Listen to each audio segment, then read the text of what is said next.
Yes, excellent.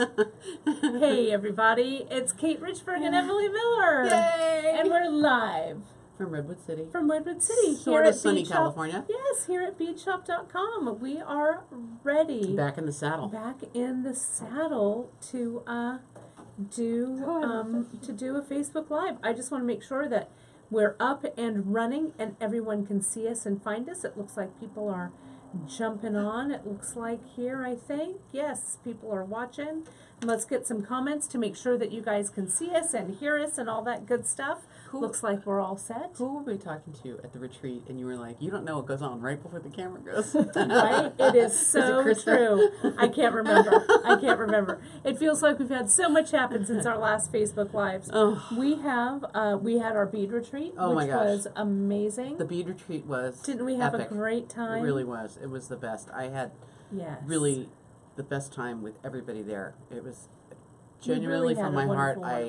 I'm sorry I didn't get to go to Picard's with you, but I just had the best time. We did have a lot of fun. Got on the road and went home, but golly, it was. We had a good time. We did. We had a really good time. And thanks to everyone there at the retreat center at the San Juan in San Juan Bautista, St. Francis Retreat Center. They made just a wonderful, it's a wonderful, wonderful time and place for us. It was great. Janice was fantastic. My mom was there. Oh, Gwen. And wonderful, 23 wonderful participants, and I hope you guys all had a great time. We're going to have more of a wrap-up and stuff like that. We'll share some more projects and products and things. So it was really, really fun. So, but as you guys do know, that Emily, since she has moved a little further afield. I ran off to the country. Yes, she got did. A truck and a dog. That's right. And so Emily will be coming back with us periodically. I hope she will. And to join us. Karen, I came in today. Karen was like, "Did you bring the dog?" And I'm like, "No, no." but you never know. You never know. That's right. Hope is awfully cute, and hope springs eternal. She is, literally. She is improving all the time. Oh, great. And as she gets a little bit more, mellowed out and socially comfortable, I think she could certainly come and sit right between us. And put her, she does. She goes around and rests her chin on things. It's really cute. It'll be cats, dogs, we'll have a fish, right? We're going to get so many things. Well, we're here in front of the camera, and Janice is back on the East Coast moderating. As Janice. Of course, we've got Gita here as beadshop.com. Is Drea around too, I think? I don't think that Drea is going to hop on officially today, but maybe. But Gita is all the way from Denmark doing some moderating, and we've got Baranduin behind the camera, so we're all well and good. And I did want to thank everybody. I know that some of you were following my adventures as I was on vacation, so I want to thank everybody for their good thoughts. I will never quite take a phone call from you again. Well, because I am safe and sound. Scary. When Tammy's here too. When Kate calls up and she says, "Everything's fine, no one died," and I'm like, "What?" No, but we're all good. So if you do want to know a little bit more about our adventure, it is posted on my Facebook page. But I know that some of you have messaged me and said, given me all those good thoughts. So all good thoughts, so thank you so much. Everything is good, and I am here to bead another day. A little bit of Texas flooding can't get me down, as well as Tammy. And doesn't hurt to meet some handsome rescue workers on the side. That's right. Tammy Del Nero and I had a good it's a good story for the books. But I did want to give a shout out. We had an incredible time for making, and I know that we as makers, as professional makers, I guess, we make our living making. Right, make our living making.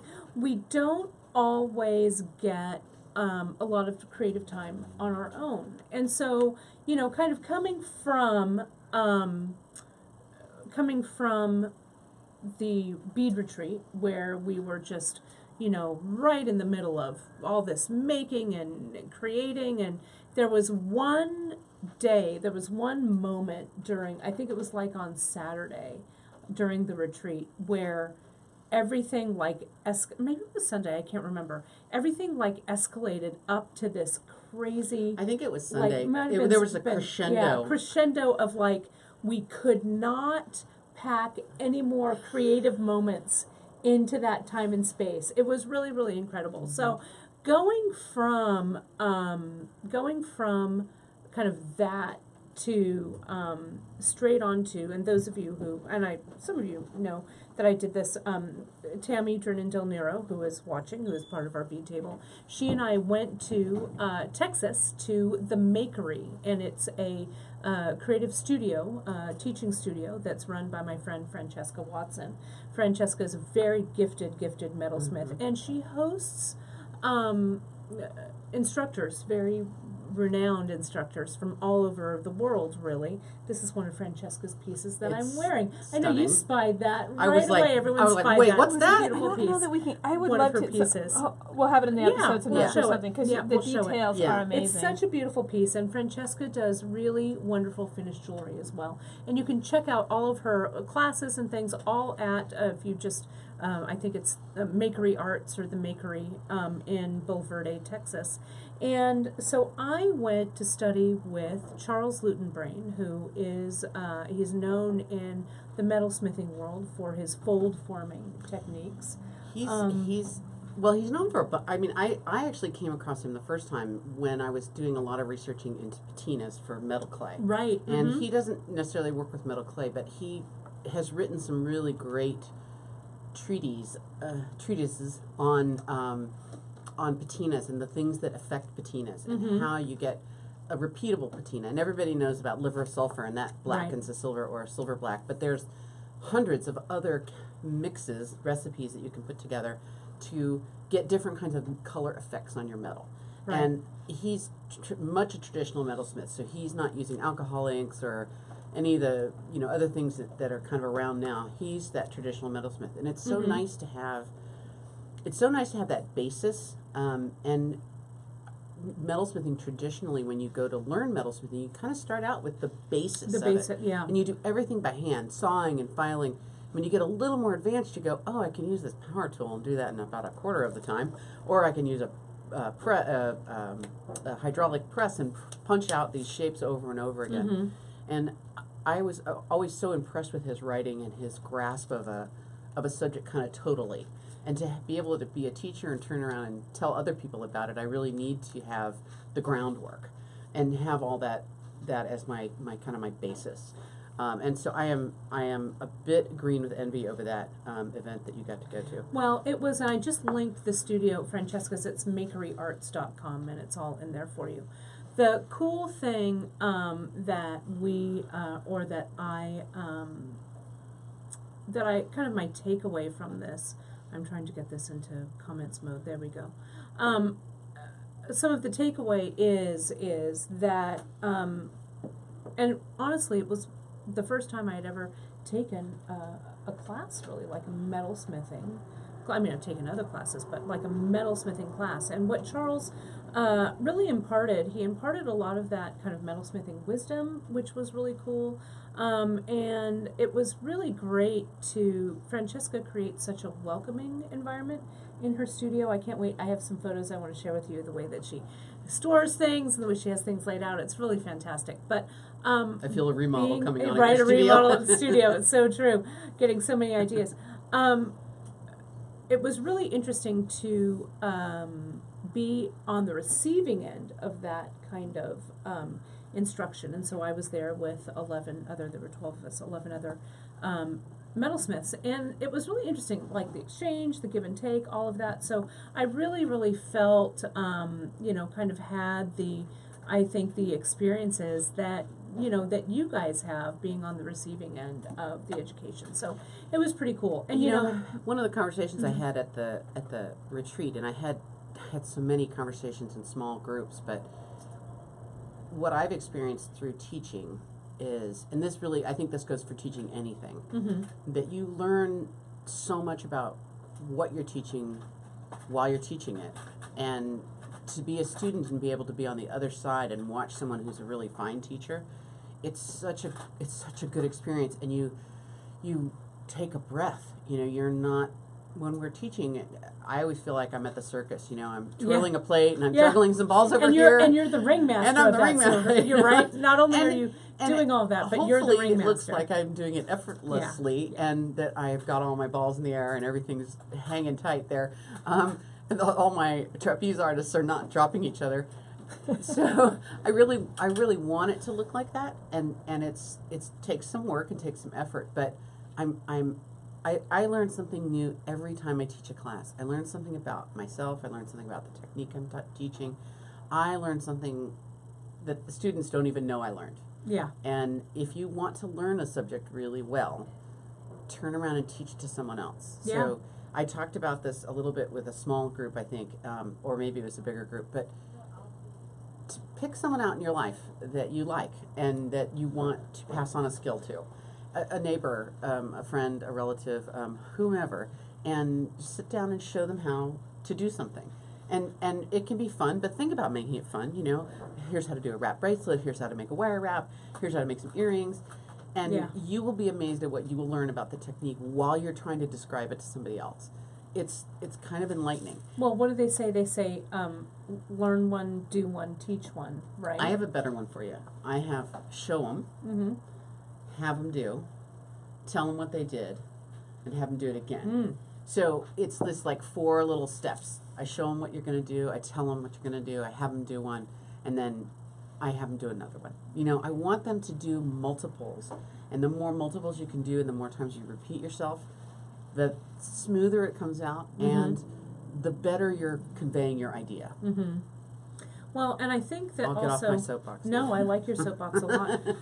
I think one of the things also that we talked about, or that I know that Francesca and Tammy and Charles and I had a lot of great conversations, because Francesca was kind enough after our little incident to invite us into her home rather than going back to an Airbnb. So that was really, was really my way of hanging out with 2 of my favorite metalsmiths. I thought I'd survive a flood to do that. I mean, why throw not, myself right? in front of a train, right? Why whatever, not? Right you on, know. right? Yeah, and tightrope. so but having that that creative time, and also being with, like we did at the retreat, like-minded people that pulled all that creative energy together. And it really, I think one of the big takeaways that I had from this past weekend was, I've been teaching metalsmithing for almost 28 years now, and beadwork in general. And sometimes it feels like you are working in a vacuum, and you're not sure of your skill set or whatever. Yeah. And I'm like, gosh darn it, I got this. I do know how to do it. So Janice, I want to show one more thing, and then we'll get on to this project because it's super fun.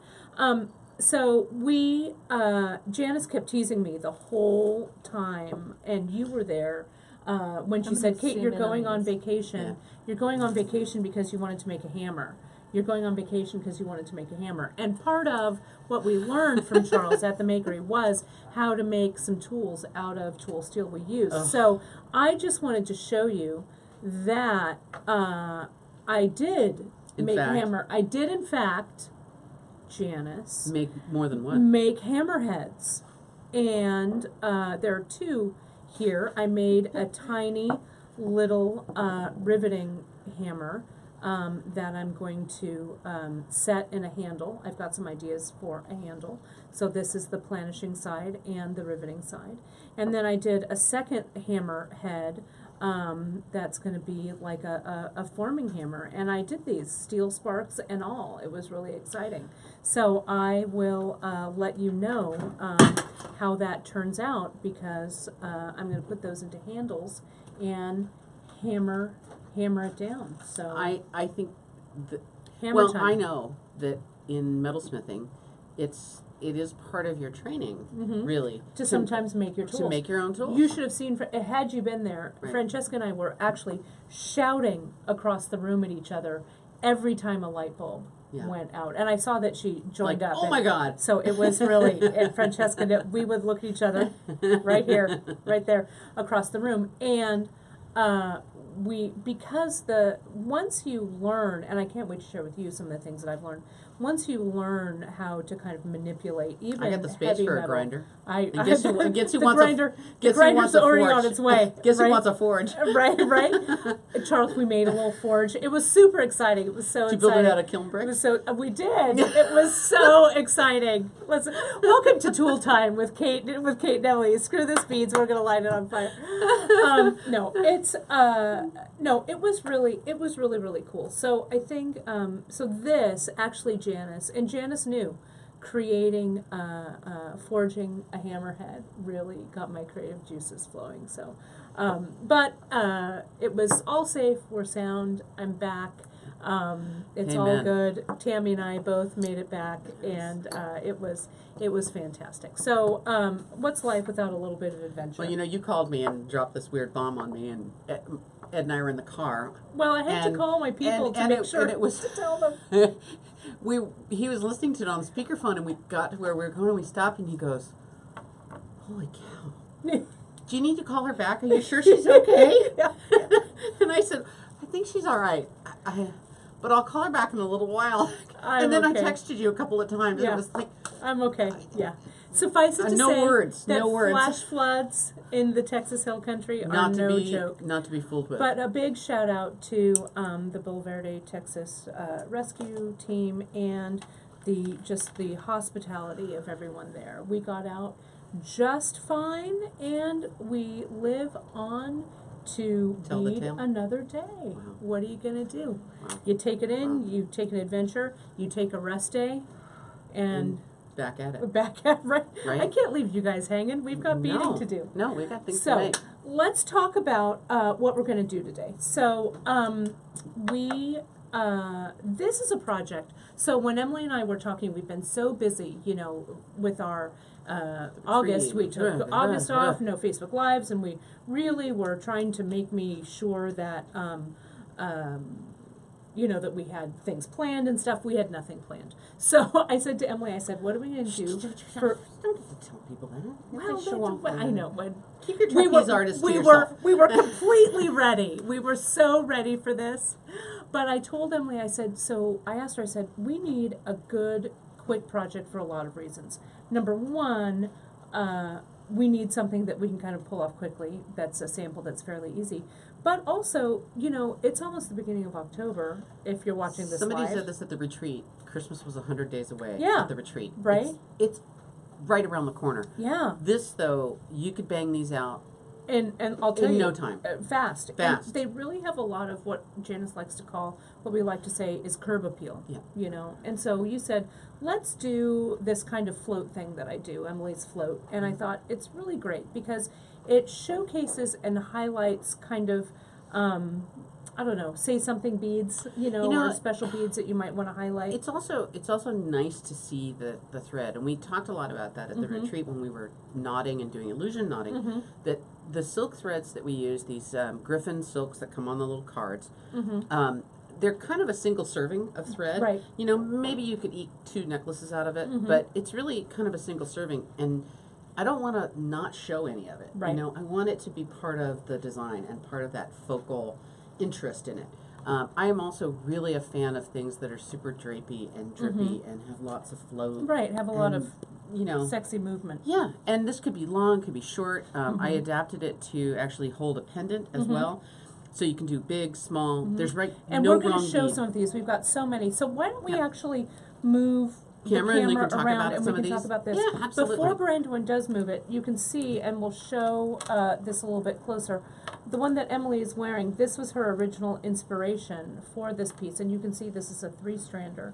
And you guys are going to be so stoked at how super easy, Did you this get is. blisters from hammering? No. This was an earlier incident. Okay. I was no, like, no. did you? I'm all right. No, this wasn't a forging.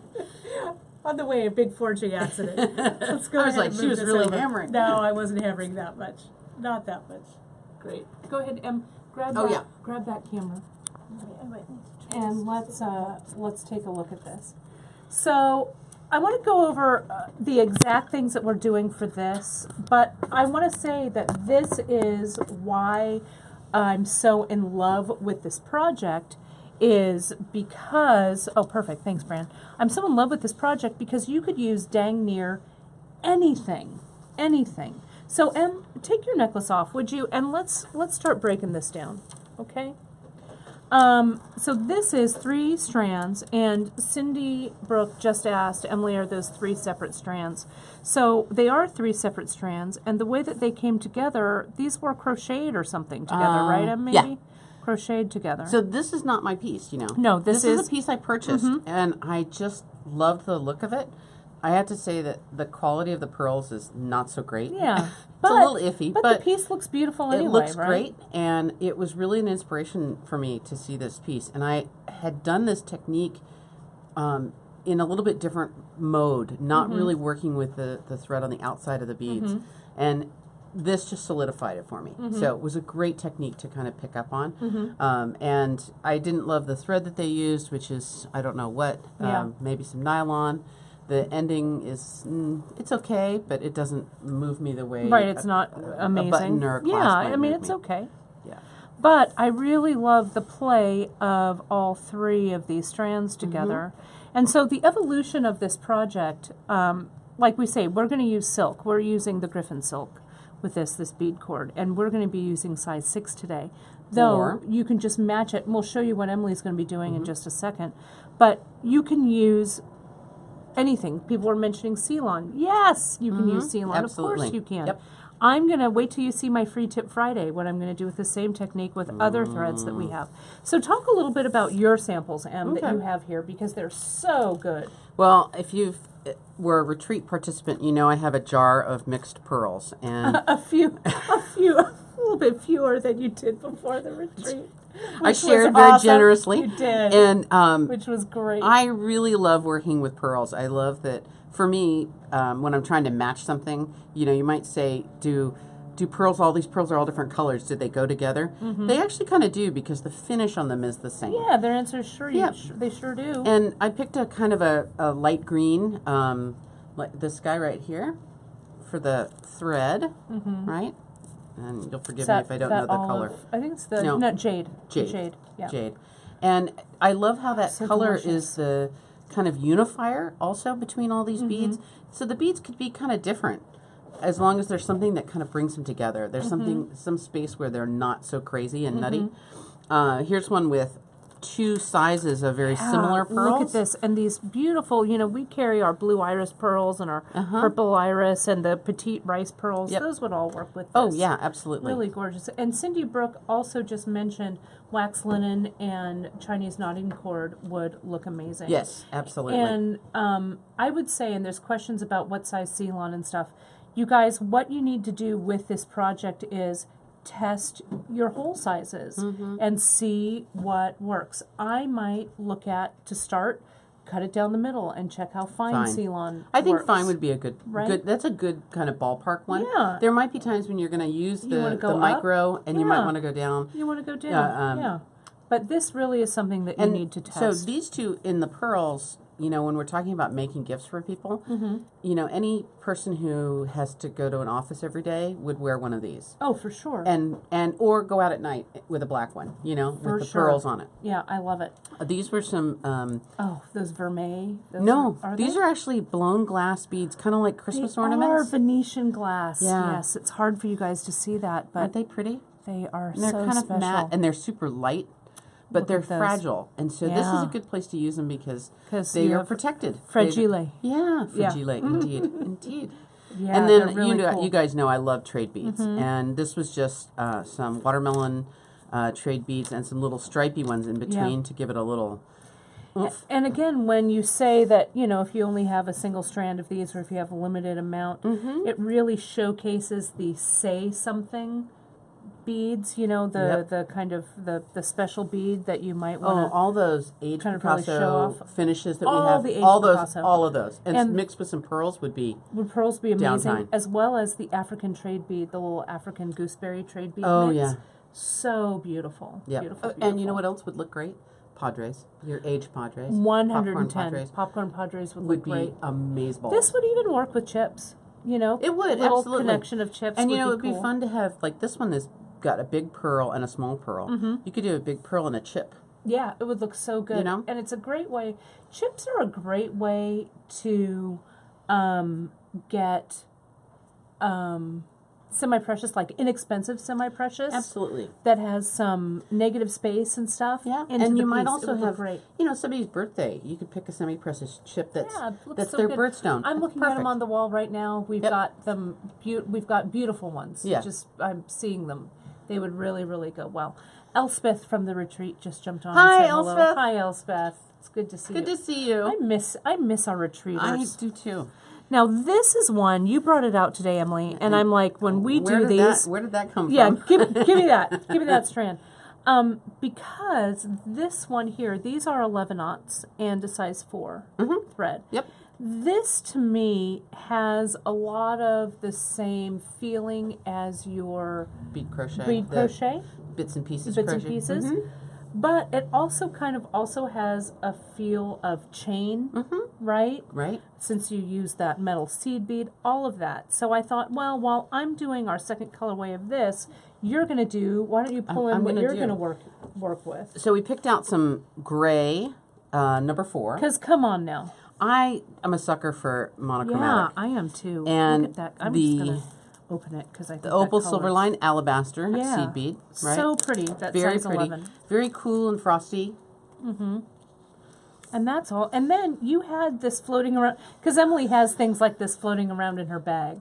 I have each of my samples are in a bag or a container, and I often will do something in a class that never gets finished, and so it just ends up in that bag kind of floating around. Right. So this particular one with the 11s and the brown silk, I put a pendant on, and I had this little fatty pearl pendant hanging out. Right? Isn't that cool?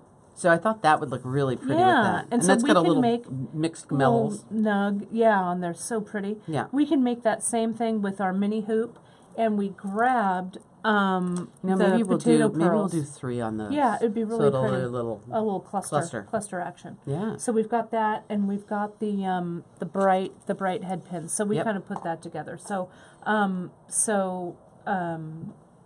Emily's going to put that one together while I do this one. So let me talk about how these go together. That seed bead is an 11/aught that Emily's using, but you could use, it doesn't matter, use whatever you dig, right? This was the sample that I actually made the sample after chatting with Emily, and I said, great, this is your project. We don't have a lot of time to pass the sample back and forth, so I'll make the sample. So I chose for this one, I thought, it kind of has a little bit of reminiscence of fall. So I used the Amber Griffin silk in size 6. I used, because God forbid I do anything without little shadows, so I threw in the size 6 antique brass little shadows. I used the Humble Lotus button because I wanted something that was small. I mean, we have like the Peekaboo button. We've got a lot of little buttons that would look great, but I thought the Humble Lotus was nice. I used the 6mm fossil coral because I thought that the fossil coral, let me kind of loop this around a little bit so you guys can see it. The fossil coral has a lot of variation on a theme. And so I thought it looked... It's like pearls, they have a lot of textures and little bits of different reflection to them. So, for sure. And I thought they were real pretty. So... and I'm glad you used the yellow dark travertines. Because I love anything with a travertine or a travertine finish. And we have so many of those in stock, and I wanted something that maybe was a little dark against this light. So that's what I pulled. I pulled that up. So that was the sample. And so then I thought, well, today we're going to have to make another one. So just really off the cuff, checking to see what we had in stock, I grabbed this this palette, and I thought it was pretty because it kind of was like, sunshine and sky. So this is the blue one. So I used the blue calico in 6mm. Now, you could pop down and use a 4mm stone. Yeah, if you wanted to be you could size this up or down. Right. I think it's nice to have a little bit of a range of sizes in this case, especially with the longer ones. It's a little more interesting. Yeah, I really love it. And we used, and Janice, we actually pulled this from the bigger potato. This is the bigger potato, not the big potato, I think, is where we pulled those. But either of them work. They're both really, really beautiful. And then I used, for kind of in place of the travertine, I thought I'd use a little bit of shine here. So I got the 6-1425, the dyed silver line blue zircon in 6-aught. I thought I would follow my recipe and use the little shadow in shiny silver. And then I thought, well, we've got the Humble Lotus button in silver as well, so I did that. Now, you could add or take away anything here. It doesn't really matter. And so when I knotted the little pods, as I'll call them, I made those pods kind of big, right? But in Emily's pieces, I vary a little bit. You can see, and each one of these, if you take a look here, there's one fossil coral tied off into that pod, and then there's one shadow, one travertine, one shadow in the second pod. So I made them a little bit larger. You can see here with Emily, she knotted hers just a little tighter. It makes what I'm trying to say is yes. The answer is just do it. Well, right? It doesn't really matter. It's nice that this is a knotting project, and this kind of falls into the same category that we did for stringing, general stringing. Right. But it's this is much looser. Yeah. And we don't have to be. We're not even going to use a tool for the knotting. Everyone, hold on. No, we're just going to let it happen. So, this really, if you are looking for holiday projects, you guys, start making get a little bowl and put some beads in that bowl, toss your thread with it, line them all up on your work table, work through it, and pretty soon you'll have a dozen necklaces to give out to everyone you need. Any teacher gifts? Yeah.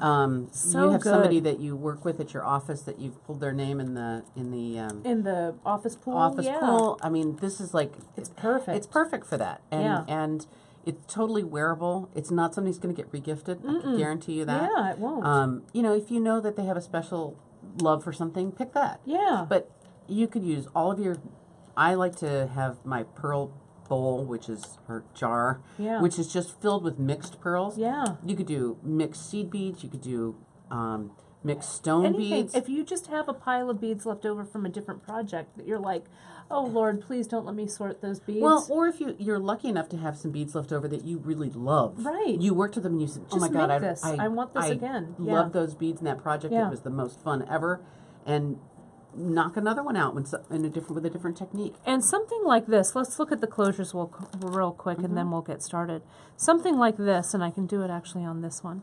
Something like this also makes, go ahead, wrap this around my wrist, would you? Yep. We can make it be a necklace, but we can also wrap it around as a bracelet. And the one that I'm using here, this was a size 6 silk, and we can, one more, maybe. So? Let's see. Well, I'll loosen it up a little bit. Well, will it? It might. It might. Here. I think it's going to be a little bit a little bit tight. Yeah, a little bit. So snug. we'll do it, and then We'll redistribute. And I didn't really size this for a wrist, but you can see. Here we go. Look, it just automatically becomes a great bracelet as well. So this I use size 6, and the one that you're going to do uses a size 4. You could even do this in a size 2. It would work, especially for a necklace. Yeah. And if you're using smaller beads, it would look great. And those gemstone beads. It would look wonderful. With your Odyssey necklace, it would be nice to have that many. Yeah. That would. bunching it's very together. Odyssey-esque. It would be very pretty that way. Yeah. Sure. So let's go ahead, and I'm going to jump in about how I started this. Do it. And then you can get prepared as meanwhile, well. I'll get myself going here. Get yourself going. So you can see what I did here. I thought a cool way to get this started, I'm going to corral these in a little, our tools are still so discombobulated from the Are you retreat. Completely unpacked from the retreat? No, I am not, and I have only no have triangles one here. more Hey, Cara, box to... can I ask you to grab some triangles? Because our triangles are somewhere between here and the retreat box, if you don't mind. I've only got one more box to unpack. I'm actually feeling pretty proud of myself. Yeah, that's nicely done. I'm going to start with our size 6. So I was thinking when I started the closure on this, what was I going to do? How was... do we have any triangles around? We sell millions of them. We had so many from the retreat, but where those triangles are, I couldn't tell you. I just really just need one. So funny. Oh my God, it's okay. Thanks, Cara. There we go. Let's corral these out of the way. There we are. Perfect. So I thought, well, let's start with the button side of the loop, right? Because, and I'll turn it over so you guys can see it, because this is really going to dictate what the loop will eventually, what the loop size will eventually be. So all I did, you guys, was I grabbed my 2 strands of the size 6, and you can stretch it. We talked about stretching. You don't, you know, in this case, but in this one I didn't. If it's going to grow a little bit, it won't matter. Yeah, it doesn't matter. So what I did was, I got our size 6. I'm unwinding it here, then I'll put it back in the shot. So bear with me here. Just uno momento here. And for those of you who aren't familiar, the Griffin silk has a needle on one end and no needle on the other. And you can see that the needles, it's actually a twisted strand of thread that goes through the needle. Can you see how I'm kind of untwisting it a little bit very carefully so you can see it? It's that double strand that's caught with the needle, and then it's twisted to create a nice thick cord. So all we need to do is, I'm going to treat these needles as if they were one. I'm going to get my button. And yeah, the Griffin silk comes in 2 meter lengths. So there's so much thread here for you to use. Okay, so I'm just putting both these needles through the button, sliding it all the way through. Okay, now I silk wrapped, and I just used a little scrap of fine, I think I used fine Ceylon for this. Didn't I use, what does it say on our list? I used micro, actually. Oh, okay. Is what it said, but it could be fine, it could be anything. It could be regular. I'd had Emily grab something for me out of the Ceylon box, because that's kind of, you know, that's kind of all you need for this. So this, I think, I don't even know what color this is. We can double check and see. This might be dark gray? Dark gray, maybe? Dark gray, I think. And this is the regular Ceylon for this one. So it makes 0 difference what you use. So I'm going to use this one because I have it here. To start, we have a really great skill builder about silk wrapping, but I'm going to cut about 6 inches of this cord, okay? And I'm going to come in, loop it around the button, so I have like a tail to use. Because can you also see on this one, this was the second loop that I did this, I closed it the same way that I started it, but on this case I left little tassels there and I just frayed the ends. You can do that on both sides. On this side I didn't, I just did it on one, but you could do it. Okay, so I'll slide that over. I'm going to slide this through, we'll loop it, we'll loop it up. There's my loop. I'll lay that loop down across my threads, hold it in my hand, and I have a long end and a short end. This long end starts to wrap around everything. And again, you guys, check out our skill builder. I'm going to go through this pretty quickly because we have such great learning on this already. But see how I just wrap this up, wrap it, wrap it, wrap it. The loop might be a little bit big. Maybe I should have started this a little closer towards the button, but I'll just have a long silk wrap. Whatever. I'm just going to go with what the crafting gods have handed me at this moment. Right? And then to close it up, I'm going to bring this around and push that end through that loop. It's a little bit of a short piece, but that's okay. There we go. All right. Then underneath my thumb, it's kind of hard to see here, but we just need to kind of tighten this up a little bit so it captures that loop. That loop captures that thread, rather. And we tighten. And you can see as that loop gets smaller, it grabs onto that thread and pulls it under the little row of thread that I've done here. Now I use both hands and I pull it both one way and the other, sometimes doing that with two pliers this way and this way. Whoops, let me see if I can get it here. Really gives you a nice tighter one. Okay. What you can also do, one of the things that we did at the retreat, Alice Howe, who's one of our retreaters who came, she brought her straightening iron, like a hair straightening iron, you know, like you would use that was very cool. For hair, right? That I use my flat iron, right? And the cool thing about that is we talked about ironing, pulling these threads through the flat iron like this and pulling them through, and that flat iron pressed all of the little folds out of the threads. It was really, really fantastic. It was great.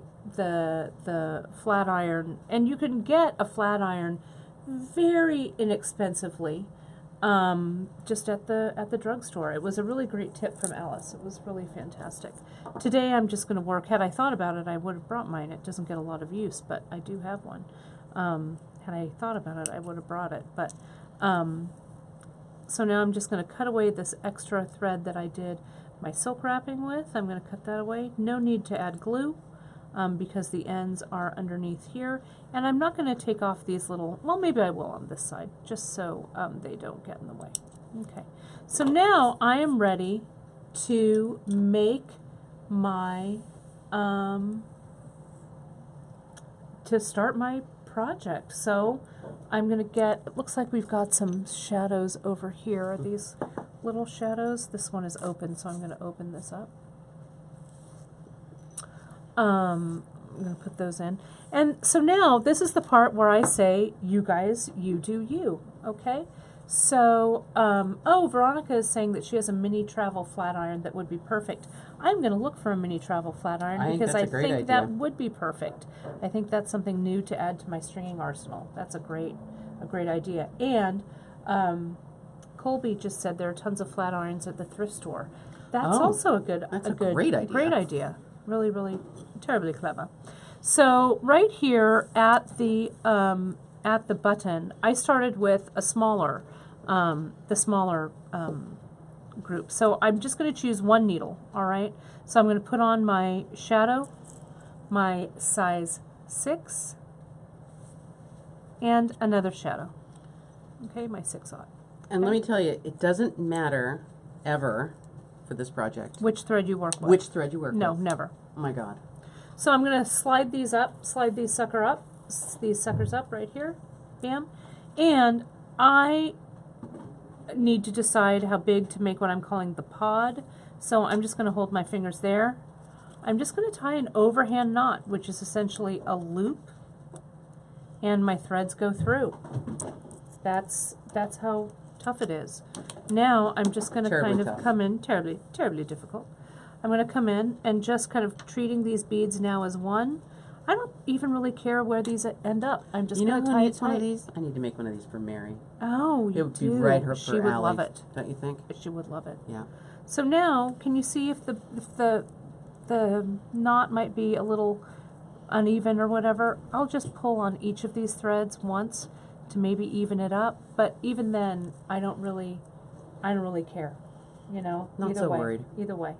So now I'm going to alternate, and I'm going to put the 6/0 on now. So I'm going to get my 6/0, again, not really caring which needle I put it on, and I'm going to go here, slide it down, and I will, on this one, you can see I left lots of room for that 6/0 the 6mm to move around on, okay? So I'm going to kind of visually give it a visual measurement, tie that loop, look these, pull those through. Kind of, sometimes these needles want to they get a little twist, wonky. but that's all right. And just kind of come here. The only thing that you kind of need to do is treat these two threads like they're one. If you want to use your awl and tighten them around the awl, you could do that too if you wanted to kind of have those, or you have your knotting tweezers or whatever. But then just kind of tighten it down. Done. Bam. Moving on. Now here's two. Yeah, moving on. Don't analyze it too darn much, right? Right. Just make. It's okay. It's all about the doing. Yeah, if you want to do like a double, like let's say that I wanted to do one of these and one of these and another one of these and double, do another, whoops, this wants to come off. Do another segment of this so that the segment is a little longer. You could do that too. The one thing I don't think you've done, Emily, that you could do is put beads on both threads and knot them in. You could. Right? You could do that. Absolutely. So that both strands have beads on them. Each little both section? sides. Yeah, have beads. So, but I like, this is, as we like to say, a very thread forward project. Lots of thread. So yeah, just kind of visually, measure it with your eyes. And with a little irregularity, it's a little common. It's supposed to have that little bit of irregularity. Yeah. It doesn't lend itself to being really precise, which for any of that's our not what type this design, A's out there, that's fine. There's another project for you. But this particular one is really meant to be kind of on the loose, the relaxed loosey-goosey side. side. And these are 6/0 that I'm using as the seed bead. That will work. Okay. So, why don't we take a look while I'm going to do some of this knotting here. Why don't we take a look at what you've got laid out there? Well, I thought maybe I would do the little bit of wire work here first to make a little charm. I'm going to move my things over so you can move. I'm going to move right in. Move right in. Move right in. Move it in. So, I'd made this little dangle ages before, but we have these great rings from Nunn Design. Yeah, the mini hoops. The mini hoops, I adore them. I heart the mini hoop. I adore them. So I was going to go ahead and make charms to hang, a little cluster. And one of the ways to make your cluster hang a little bit more graciously is to vary the length of your charms. So I decided I would do 3, and I put 1 shadow on top, 2 shadows on the other one, and 3 on the third one. Oh, nice. And these are with the big potato pearls. Big potato pearls. So, we've got lots of skill builders, as Kate likes to say, about wire wrapping. I'm going to just walk through this fairly quickly. Just because yeah, absolutely. Thank you. Move right through these fairly quickly and smoothly. I'm tying your thread into my thread. Don't tie my thread into your thread. I just like to make a little bend with my chain nose plier, and I turn it so that the little shorter wire is pointing at me, and I bring it up and over my round nose. Now, one of the things I have to consider here is that this mini hoop is fat, and I want to make sure that the loop I make is big enough to generously slide around on that hoop. Okay, and I just wrap it right around. And to get my pieces all looking kind of similar, I'm going to do them in the assembly line process. Do 1, 2, 3. That way they all look sort of alike. Again, a little bit of handcrafted here is not so bad. We don't have to worry about too much perfection. But yeah, and using, remember, the round plier. I'm going to slide each one of these one at a time right onto that hoop. And this will be a charm hanging on the end, the middle then, of this particular piece. Just hanging onto that with my chain nose plier. And I'll use my flush cutters to nip off any extra. And move right along to the next one. Put it right on the same ring. Hang on to it. And when you do kind of that assembly line kind of a thing, it goes pretty quickly. I think it does, and I think it comes out more consistent. And really what I'm worried about is consistency one to another. I'm not so worried about consistency, to the next one I make. That I don't really care about. Nugget. Isn't that nice? Isn't it? And you could do that fat little nugget, I don't know, with any beads. Doesn't have to be pearls, but no, pearls absolutely. Are so delish. Well, and we were talking about pearls so much today that, you know, it's kind of hard not to do. We thought we'd just add them in. Kind of hard not to do a little something. And those shadows, of course, make life so good. Right? So there's my little fat little dangle. And all the pearls now hang at different heights. And we can kind of flip them around if we want to have it look at how it might look a little differently. But it gives you a little bit more of that oomph factor, you know, with the multiples. And it's a little dangly too. So Kate's doing her piece. I am. With a button and a loop as the closure. And I'm going to do mine because it's so tiny with a bead tip. So this is a little bit more similar to how we would do a traditional knotted pearl necklace. I'm going to bring both my strands together, same as you did. I'm going to make a overhand knot going through the loop twice. So this makes that surgeon's knot. It makes it a little bit bulkier, and I'm really want bulk here, right? I want this to be in my bead tip and be a nice fat knot. I'm going to put some glue on it. Gosh, those dangles look pretty. They do look pretty on there, don't they? I'm never disappointed with Nunn Designs. Never. Pieces, really. Never disappointed, right? Such quality. A little glue on my knot. And I'll let that sit aside for just a moment while I get my bead tip on the needle. So I'm going to use a clamshell bead tip.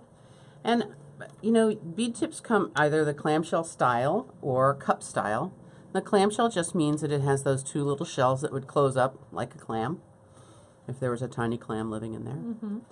And I'm going to take my needle on this side of my piece, the beginning side. I'm going to go from the inside of the clam to the outside.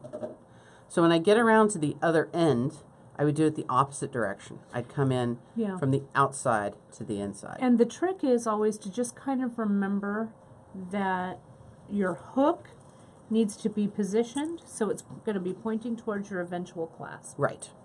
That's correct. Right? So my knot snuggles down inside. And since I know I'm not going to finish this in the next few minutes and wear it, I'm just going to go ahead and trim my threads off. And I like to close up my clamshell here. And I asked all my students this question: why would I want to close up my clamshell here? Why do you think, Kate? So that, I don't know, the hook doesn't catch on anything. Perfect. That's exactly right. I'm going to knot, and if I put my clasp here and roll my little hook over into the clamshell, gives me a little bit of space, and then go ahead and pinch that clamshell closed. Now this won't get caught on any of my work that I do from here on out. And I think that since you did your knot, you didn't cut your threads right up against the knot. I didn't need to. You didn't need to, so it'll just cure, that knot will cure it on its own right in the clamshell. Absolutely. So I'm going to do the same process that Kate's doing. One of the things that I really noticed about teaching knotting is that really everybody finds their own method. Yeah. And when you find your method, stick with it. When you find that method that really works for you, make sure you just do it over and over again. That's when doing that same position or same move over and over again keeps your work consistent and makes it so you don't have to think about it every time. You're just kind of moving through the process without too much thought. And I know a lot of our retreat attendees, you know, that on Sunday we had a great session where people rotated and spent time with you and I and Janice all individually. And Janice imparted some of her pearl knotting wisdom to everybody.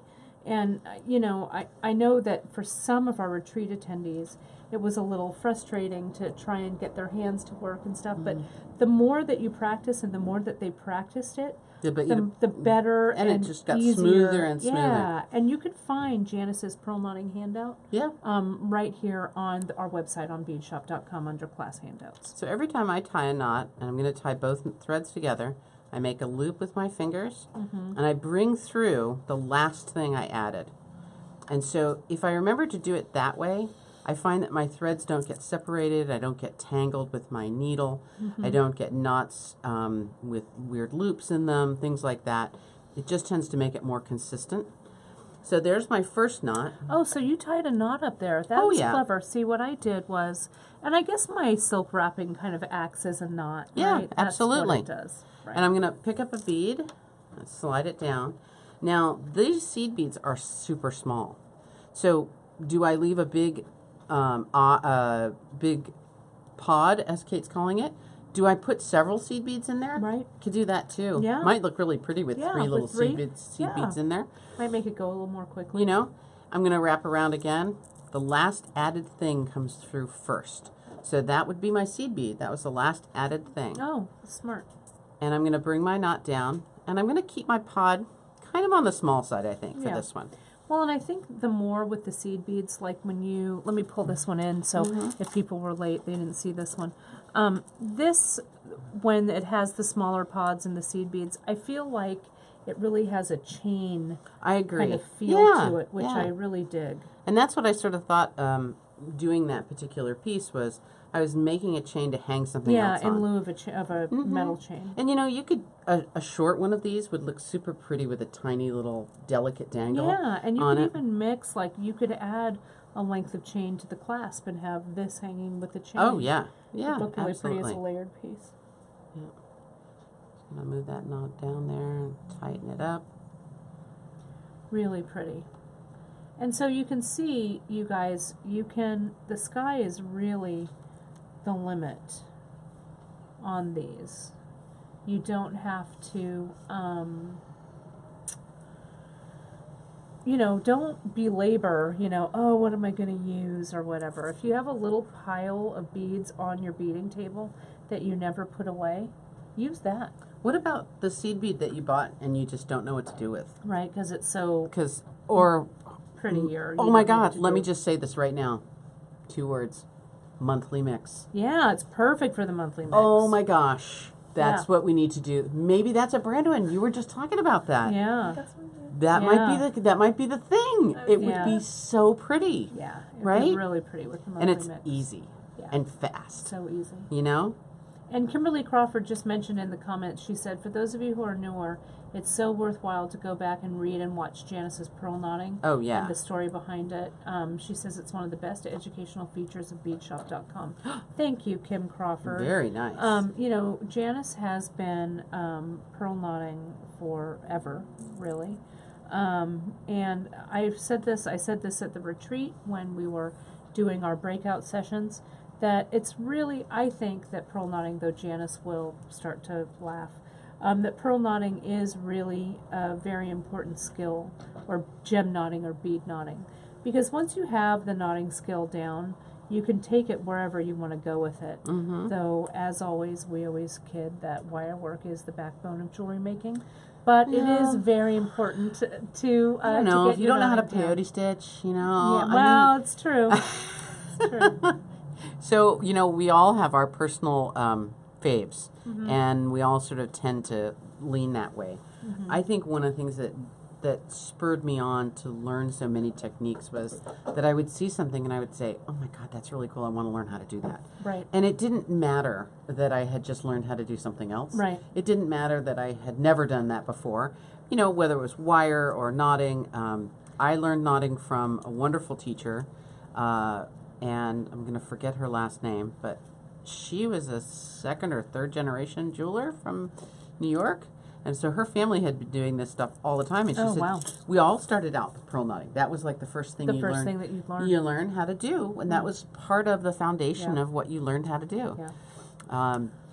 You know, I think all of these things together just gives you so many tools. Build up on your skill set. And like we were talking again with the students, and I said, you know, if we all hung out our shingle and said that we all do pearl knotting repairs, you know, all of us would have as much business as we could ever hope to have. That's true. You know, being a good re-knotter, you know, when I know when Bead Shop, when we had our repairs, you know, and when I had my repairs at my store, pearl knotting was, I would say, like 75% of what we did was re-knot pearls. So if we all look, you know, if we all, you know, put out a little business in bead restringing, each of us, even if we were all in a line on the little street, each of us would have as much work as we'd ever know what to do with. So I think it's a really important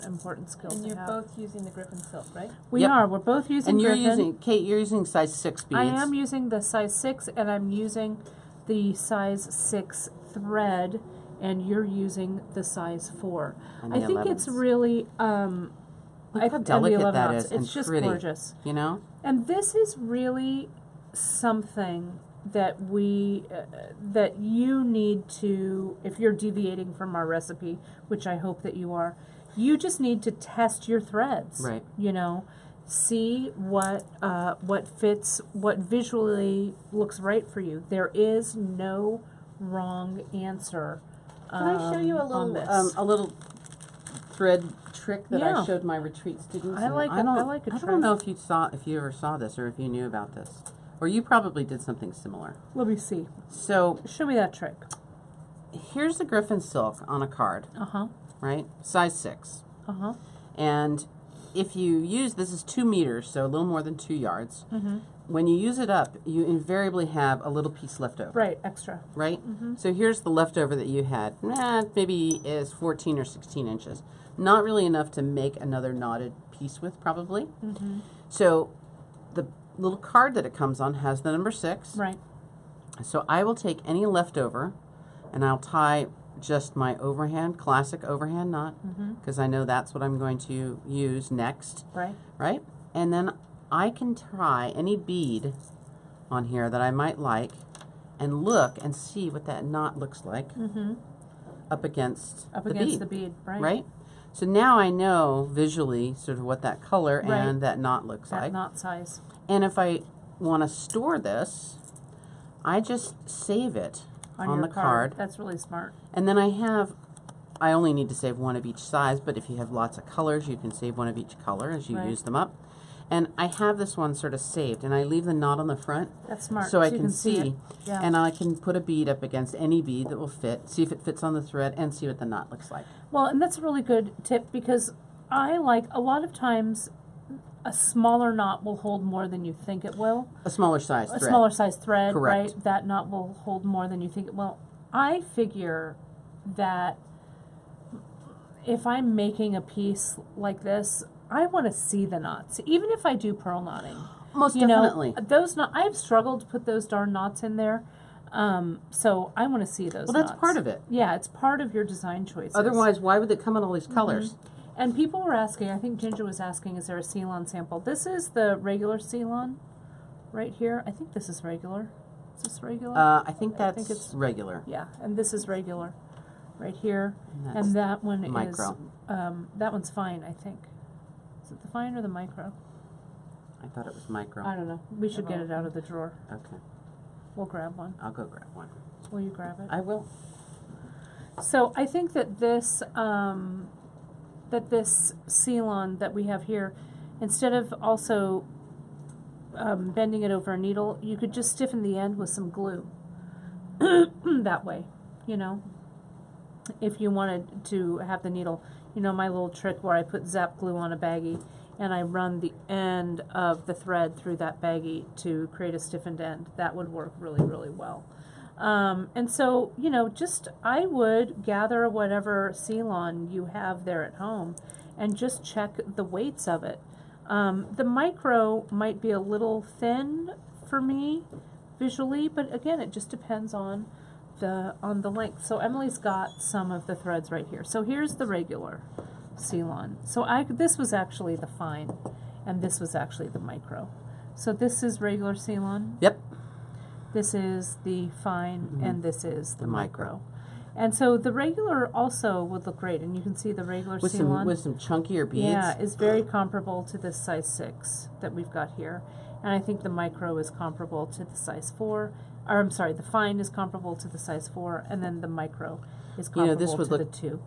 Really great with the sort of standard shadow size. Yeah, it would look great. Wouldn't it look awesome? Well, just wait till you see my Friday? Free Tip Friday. Yeah. Oh.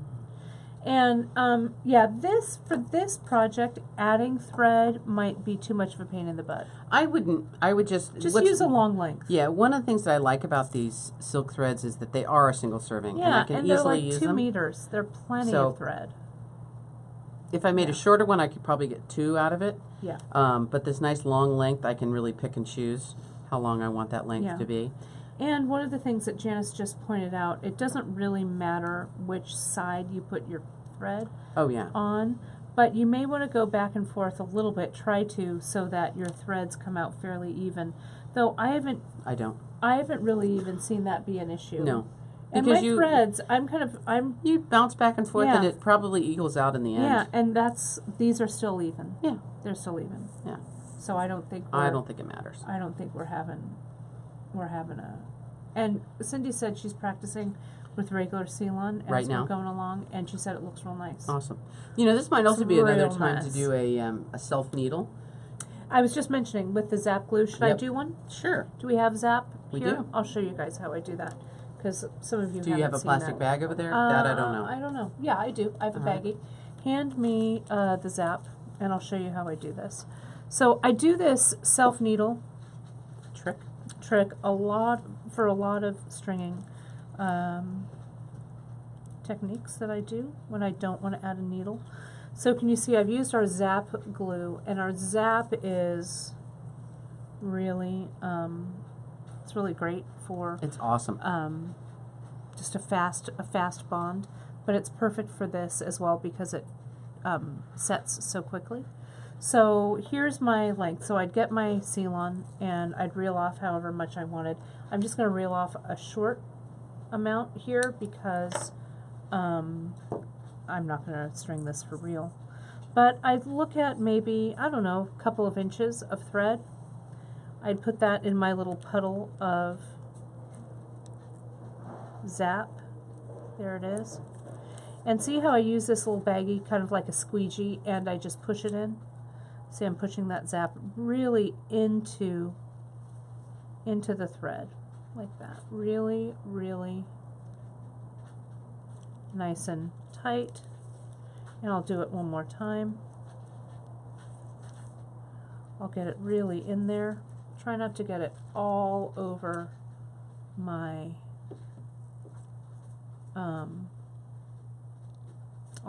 fingers. But then I'll just lay this aside for just a few moments, which I will do now, and I'll lay it on the plastic baggie, and we'll look at it in about 3 minutes, and it'll be nice and stiff and ready to go. So on the necklace, there was a question about this multiple strand. I would say that even this long strand here, that 2 meter cord. Oh yeah, most would definitely. Be plenty, right? I think you might want it to be safe. I think I might get 6 cards of thread, unless you're going to use nylon. If you're going to use the silk, I would just say I'm going to have enough for 2. Yeah, it's 2 cards per strand. Yeah, 2 cards per strand. Yeah. Yeah. In case they're especially short. Yep. I think that's good. Maybe I can wear it and not at the same time. Yeah, we'll see. We'll see what happens. Sometimes that doesn't work so good. Yeah. So I want to show you guys. I'll make this one. I'm almost done here. I'm nowhere near done. Well, that's okay. That's the I'll difference. show you for something these big beads and small beads. I will make this one a little bit shorter. Let me just give Actually, I'm nowhere near done, but in the same amount of time you made a necklace, I've got maybe a quarter of a short necklace. Yeah. I'm going to do this. I've got just a few more. So it's not I'm not so far behind. Right. Let me get this in here and I'll show you how this it's not a race, is it? It's not a race. There we go. I'm going to get, yeah, there's all kinds of, variations on this theme. I think it would look really nice as a bracelet, and you could make it a little bit shorter. Janice is talking about using this. It's really a cool. It's pretty. Make a pretty little single strand. Yeah, single strander. Yeah. Janice was saying that you could use the bead tip and connect the bead tip instead of to a clasp. You could connect it to a chain. You could make Oh, it, most definitely. That would be the easiest way to do multiple strands. You could do 3 little bead tips in a row. We could connect it to a piece of chain, a jump ring. You know, we could even make the clasp in the front. Yeah, it could be that'd attached real to pretty. that. Yeah, you know, it'd be pretty Janet style. Yeah, yeah. it'd be real pretty. So it just depends on what you want to do. Yeah, I like this little dangle. I like that little dangle too. Give me that. Give me that dangle. Give me that little pod. Yeah, the mini hoops. Someone commented, and I can't remember who it was, but she said that she adds a few mini hoops to every order, so she always has some to work with. Oh, they're a great. Because they are a staple. Yeah, for sure. It's like shadows. Yeah, they are, and I think it's great for. This would also, if you just look at it here, it would be a perfect earring. Yeah, you could put an ear as wire well. on there. Yeah, put an ear wire on, and you're good to go. ready to go. Yeah. So, but again, you could do this with either the Ceylon or the silk. And on Free Tip Friday, we're going to explore a few more options. I might have to make some more of these long ones with these I know, little isn't beads. that nice? You know, both my sisters have pearl ones because they both love pearls. Oh, it'd be great with the rice pearls. It would be really pretty with the rice pearls. Yeah. Perfect. Yep. Perfect. Especially, you know, like with this piece, I'll take it off. I wanted to show you. This is that my pendant we were looking at earlier that my friend Francesca made. On the back of this, you can see there's the pin back that she made, but she also made this so it could be a pendant that you could dangle. So look at how beautiful something like that would be, just hanging off of something like that. Or Wouldn't that be several cool? strands of that, maybe. Strands, exactly. We could put through several on that one. I just love the texture that she's done. The hammering, this is a brass, gorgeous. Heavy duty brass that she's hammered. I just thought it was such a lovely pendant or brooch, so I had to add it to my brooch collection. So there's your little close-up. Good one, Kate. Well, you know, I figured I'm not going to deny myself anything. There was a in her complex, Francesca's the Makery there in Bulverde, Texas. There is a potter. There's also a woman who makes handbags, and her handbags are called the Texas Carpetbaggers. Cool. And she makes them right there in her little atelier. You can look it up online. They were just beautiful, and Tammy treated herself to a bag, several bags while we were there. Slightly up, so one of you. Sorry. So next time. Maybe next time. I drifted off. I know, and you're both sorry. nodding. We're both like, oh, we're just having a party over here off camera. Right. Yeah. But remind me about that. Were they carpet bags? No, just you wait. You'll go on and you'll look at them. They're amazing. God, They're incredible. I can't wait. Really beautiful. But you know, it was really great to see to be in kind of that creative space, kind of like what we're doing now, you know, to just be in a creative space and take inspiration, not only from, I mean, I'm not going to go out and make a handbag, or, well, maybe I will, because, you know, we like working with leather, but, I had to look at you over my glasses. Right, you're like, yeah, you're going right? to go make a handbag. But it's fun to be in that kind of creative environment because regardless of what the creative action is, you know, it's completely. Well, it all comes back to beads for me, you know. It does. Beads are the thing. But it's pretty cool. I think that. I mean, that's why I got into. Great. That's why one of the reasons I got into metal clay. Yeah. Was that I wanted to make my own silver beads. Yeah. And you know, a couple $1,000s later, you know, right, materials, a kiln, classes. Right. Oh, look, I can make a silver bead now. Right. Well, that's what my mom. Most expensive silver bead you ever Right. had. Well, that's what my mom was saying. You know, my mom has just started doing card making, and she's made, you know, a few cards, and she was telling people, oh, yeah, these cards that I've made, they've cost me $1,000 because, you know, she went out and bought all the equipment. But as you get better, as you get more creative, it's funny. But so we're almost done here. I'm almost done, and I want to show you guys how we end this, and we're getting closer to our ending here. Let me just double check and see. Any big questions we've had coming up we haven't gotten around to? Just double check. They're discussing whether why Griffin silk would not be vegan. Yeah, it's a silk. Byproduct. Yeah, it's an animal byproduct. Right. So that's That is correct. Oh, good. Susanna, I'm so glad you're going to add that to your stock for your next show. Oh, great. Mimi, I would use 5, 3, and 2. What was Mimi's question? Just so that if people are watching it later. 2, 3, and 5 size silks. Are those something worthwhile? I certainly the 5 and the 3, no problem. The 2, the 2 with a smaller bead and a smooth bead, like a small glass bead, might work just fine. So. Yeah. Beverly, you can change size regularly, but you don't have to. And what was the question that came from that? Do we need to change alternate sides? Oh, alternate sides back and forth. I gotcha. Yeah, you don't need to. No.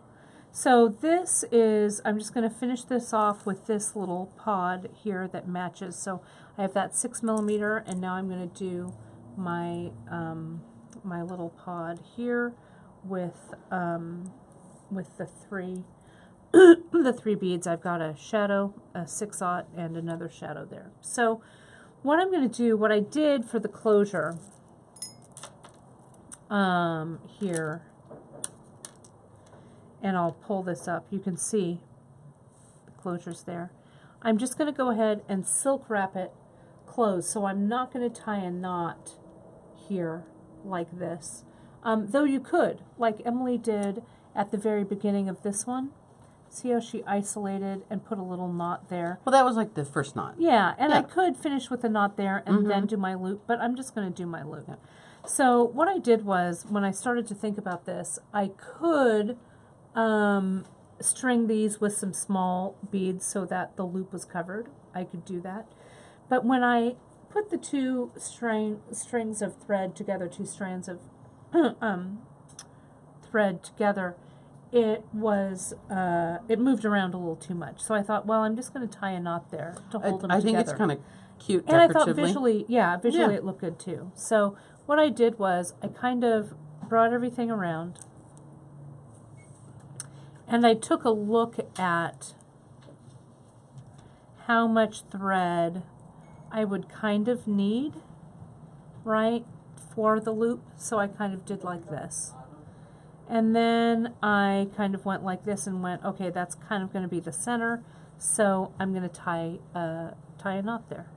I'm just going to tie these 2 together. Okay. And I'm going to close it up. So there it is. Okay, like that.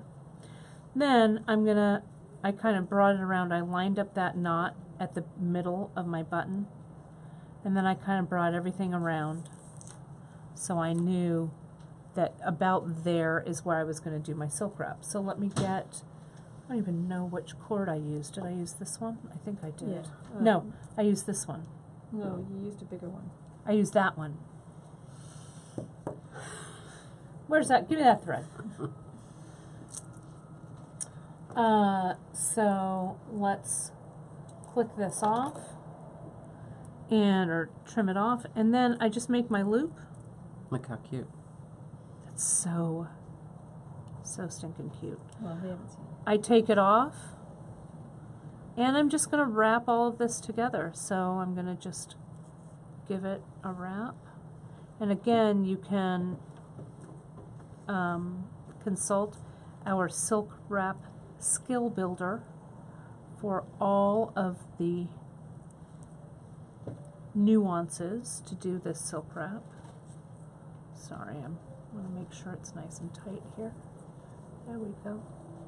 One little wrap next to the other, one next to the other, one next to the other, just so it holds nicely.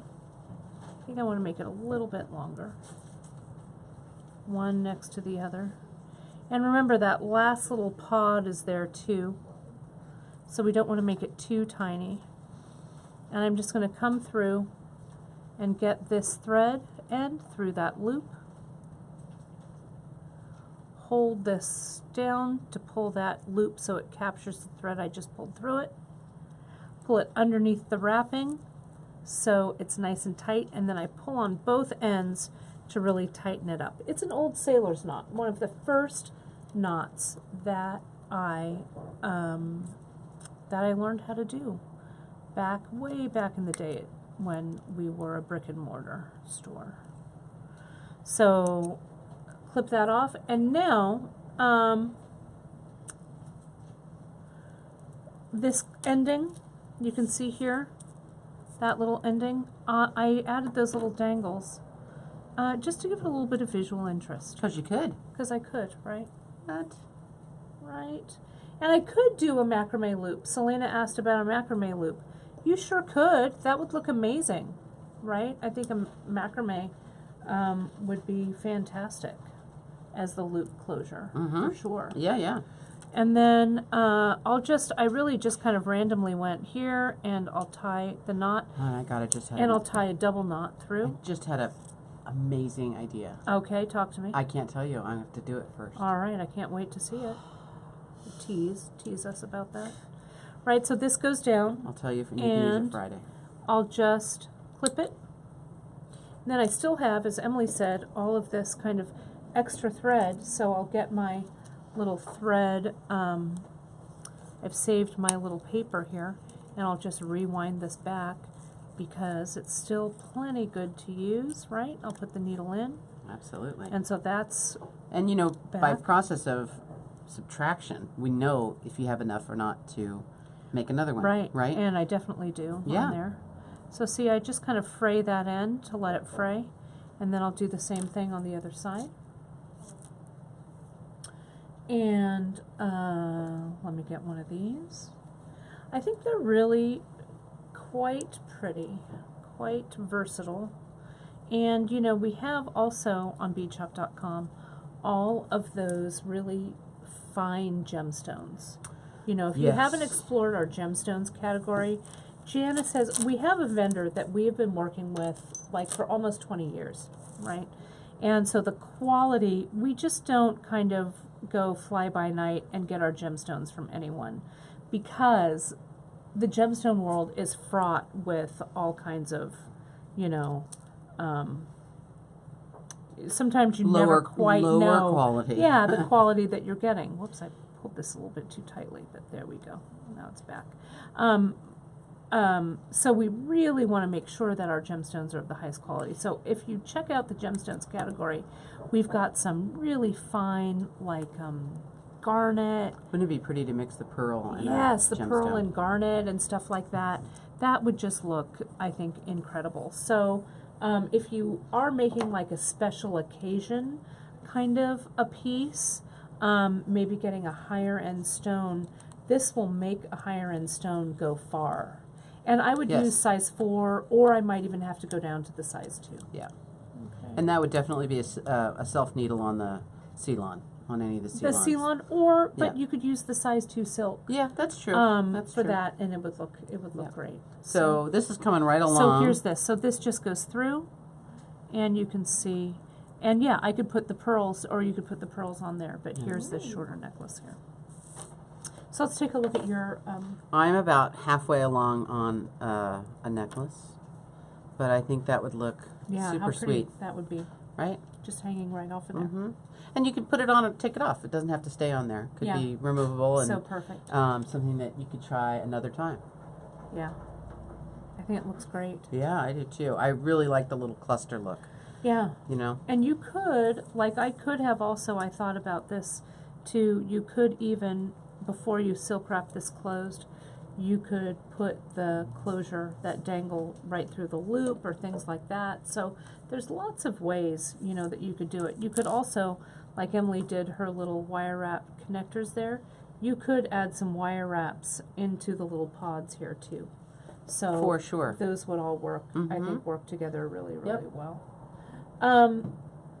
So yeah, I hope you guys dig this. I think that's all we need to show. Are we missing anything? Do we need any other comments, Em? I'm just double checking. Double checking to see what people are thinking? Double checking. Great. Pat was asking about your blister.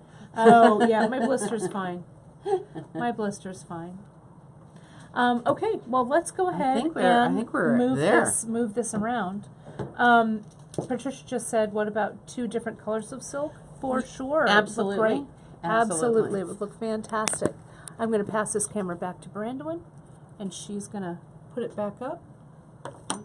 It's great. Oh, thanks, Brandon. Sorry. I'm out of practice with that. Just don't want it in there. Whew. Pressure. Look how fast you were. You I'm are a not that fast fast. nodder. Well, Yeah, you are. Nodding is Your jam? one of my spirit animals. One of your spirit animals. That's true. Well, again, we're sisters from, Right there. right there.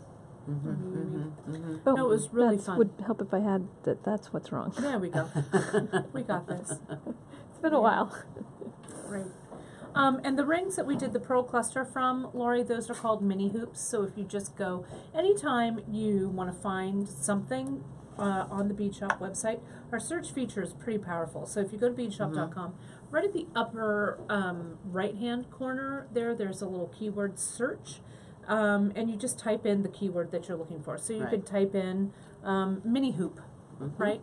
And the mini hoops would pop up. And we have them in 3 flavors: the copper, the gold brass color, and then the silver. I think they're all really lovely looking, and they're super versatile. You could use them as a closure. You could use them as a hoop and an earring. In a pendant.